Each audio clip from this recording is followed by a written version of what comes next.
নমস্কার। আমার গ্যাস্ট্রিক আলসারের ভিডিওটাতে একজন কোশ্চেন করেছেন যে গ্যাস্ট্রিক আলসারে টক দই খাওয়া কতটা ঠিক।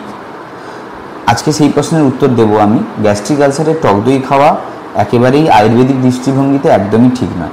তার কারণ হচ্ছে টক দই গুণ বা নেচার হচ্ছে গিয়ে অম্ল এবং গুরু।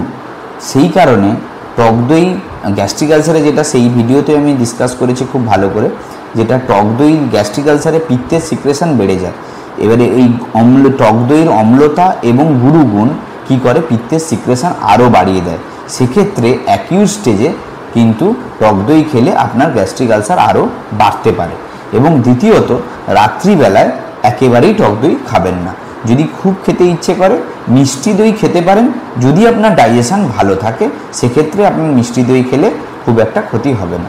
তাই গ্যাস্ট্রিক আলসারের অ্যাকিউট স্টেজে টক দই এড়িয়ে চলুন। আপনাদের যদি কোনো কোশ্চেন থাকে বা আপনাদের যদি নিজেদের কোনো রোগ থাকে, সেই রোগ কমেন্ট বক্সে আপনি বলুন, আমি সেটা সময় পেলে অবশ্যই আমি আলোচনা করে দেবো। ভালো থাকুন।